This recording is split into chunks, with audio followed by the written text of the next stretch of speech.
PT Mitra Pinastika Mustika Tbk yang dikenal sebagai pemain besar di sektor otomotif, transportasi, dan layanan terkait memasang target pertumbuhan pendapatan sekitar 5% hingga 7% pada tahun 2026.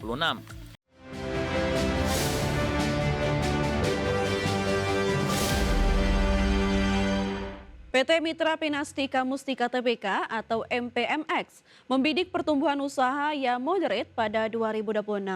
Perseroan menargetkan kenaikan pendapatan 5% hingga 7% dibanding tahun lalu seiring dinamika pasar otomotif dan tantangan makroekonomi yang masih membayangi industri. PT Mitra Pinastika Mustika Tbk yang dikenal sebagai pemain besar di sektor otomotif, transportasi, dan layanan terkait memasang target pertumbuhan pendapatan sekitar 5% hingga 7% pada tahun 2026. Di sisi bottom line, perseroan juga menargetkan margin laba bersih di kisaran 3% hingga 4% dari total pendapatan, mencerminkan fokus mempertahankan stabilitas profit di tengah kondisi pasar yang tidak sepenuhnya mulus. Manajemen MPMX optimis seluruh portofolio bisnis akan tumbuh pada tahun ini meski tantangan seperti tekanan makroekonomi dan dinamika permintaan konsumen masih perlu diperhatikan. Perusahaan tetap menekankan kekuatan segmen distribusi dan retail sepeda motor sebagai penopang utama kinerja. Strategi moderate ini dinilai sebagai langkah adaptif menghadapi ketidakpastian pasar, termasuk sensitivitas konsumen terhadap pembelian barang bernilai tinggi serta kondisi suku bunga yang masih bergejolak. Dengan pendekatan yang berhati-hati, MPMX berharap dapat menjaga fundamental bisnis sekaligus memanfaatkan peluang pertumbuhan yang ada di industri otomotif dan layanan terkait. Secara keseluruhan, strategi pertumbuhan moderat menegaskan bahwa MPMX tidak mengejar ekspansi agresif di tengah ketidakpastian, melainkan mengutamakan stabilitas dan kesinambungan kinerja agar dapat menghadapi berbagai dinamika industri sepanjang 2026. Berbagai sumber IDX Channel. Kembali bersama kami pemirsa, Otoritas Jasa Keuangan telah menjatuhkan denda kepada 3.418 pihak yang terbukti melakukan pelanggaran di pasar modal sejak tahun 2022 hingga Januari 2026.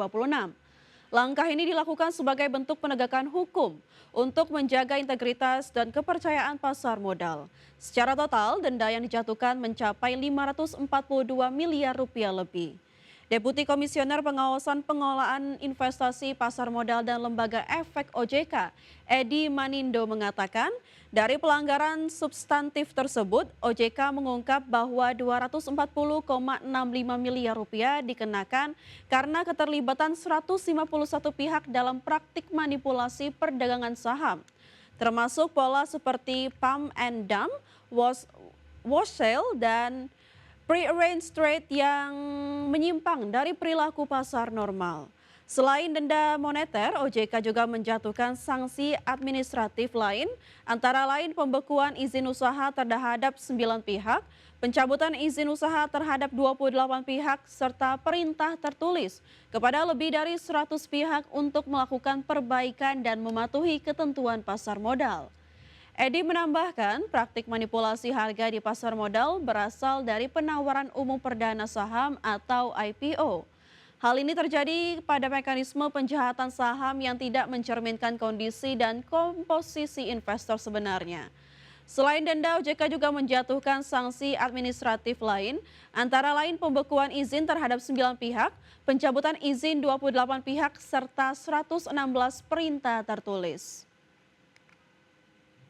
Mana dari 382,58 miliar ini, itu 240,65 miliar itu dikenakan karena terkait manipulasi perdagangan saham itu kepada Pemirsa, pengelola gerai Mr. DIY PT Daya Inti Gunayasa Tbk resmi memulai program kepemilikan saham karyawan atau MISOP tahap pertama, di mana perseroan akan mengkonversi lebih dari 21 juta lembar saham baru dengan harga pelaksanaan Rp1.650 per saham.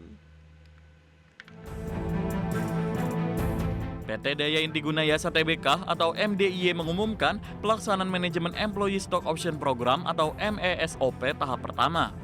Dalam keterbukaan informasi, perseroan akan mengonversi sebanyak 21.285.000 lembar saham. Periode pelaksanaan ini akan berlangsung selama 30 hari bursa, terhitung mulai tanggal 18 Februari hingga 10 Maret 2026 mendatang. Harga tebus yang ditetapkan untuk aksi korporasi ini mencapai Rp1.650 per lembar saham. Program MESOP ini merupakan bagian dari janji perseroan saat melakukan penawaran umum perdana atau IPO dengan total alokasi mencapai 514 juta lembar saham baru. Jumlah tersebut setara dengan 2,041% dari modal ditempatkan dan disetor penuh perseroan. Pelaksanaan tahap pertama ini mencakup 50% dari hak opsi yang tersedia, sementara untuk tahap kedua akan ditentukan kemudian oleh Dewan Komisaris. Hingga perdagangan Senin kemarin, harga saham MDIY terpantau bergerak stagnan di level Rp940 per lembar saham.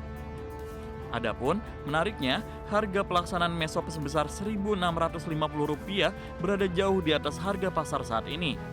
Aksi korporasi ini diharapkan dapat meningkatkan loyalitas serta produktivitas manajemen dan karyawan dalam mendukung ekspansi gerai Mr. DIY di seluruh wilayah Indonesia di masa depan. Berbagai sumber IDX Channel. Pemirsa, PT Intiland Development Tbk atau DILD memperluas lini usahanya dengan memasuki bisnis pusat data atau data center melalui layanan bertajuk DCLand. Langkah ini menjadi bagian dari strategi diversifikasi perusahaan untuk menangkap peluang pertumbuhan ekonomi digital yang terus berkembang di Indonesia. PT Intiland Development Tbk memperkenalkan DCLand sebagai layanan pusat data yang berbasis di Surabaya. Ekspansi ini dilakukan melalui kolaborasi antara entitas anak usaha Intiland dan mitra teknologi, termasuk Ion Network, guna menghadirkan fasilitas data center dengan standar keamanan dan keandalan industri. Perusahaan memanfaatkan portofolio aset gedung yang telah dimiliki untuk dikembangkan menjadi infrastruktur digital, sekaligus memperluas sumber pendapatan di luar bisnis properti konvensional. Manajemen menyebutkan kebutuhan terhadap layanan penyimpanan data, komputasi awan, serta dukungan sistem digital terus meningkat seiring transformasi teknologi di berbagai sektor industri. Bisnis data center dinilai memiliki prospek jangka panjang dan berpotensi memberikan pendapatan berulang atau recurring income yang lebih stabil. Dengan model bisnis berbasis layanan, perusahaan dapat memperkuat struktur pendapatan dan mengurangi ketergantungan pada penjualan proyek properti yang bersifat siklikal. Surabaya dipilih sebagai lokasi pengembangan karena dinilai memiliki potensi sebagai pusat pertumbuhan digital di kawasan Indonesia Timur. Peningkatan aktivitas industri dan kebutuhan infrastruktur teknologi menjadi faktor pendukung pengembangan pusat data di wilayah tersebut. Meski kontribusi finansial dari lini bisnis ini belum dirinci, ekspansi ke sektor data center mencerminkan upaya transformasi Intiland dalam merespon perubahan landscape industri dan kebutuhan pasar. Berbagai sumber IDX Channel. Pemirsa, kita beralih ke update IHSG pada penutupan sesi pertama hari ini pada tanggal 10 Februari 2026, di mana IHSG ditutup menguat 1,26% ke level 8.132,75. Tadi pagi IHSG dibuka di level 8.031 dan sempat menyentuh titik tertinggi di level 8.140. 572 saham menguat, 126 saham melemah, dan 118 saham stagnan atau tidak bergerak.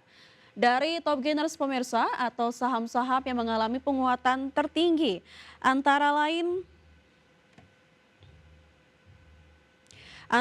ada Bumi pemirsa yang mengalami kenaikan di 5%, ada Dewa yang mengalami penguatan di 4%, BMRI menguat di 1,5% dan BRMS menguat di 2,48%.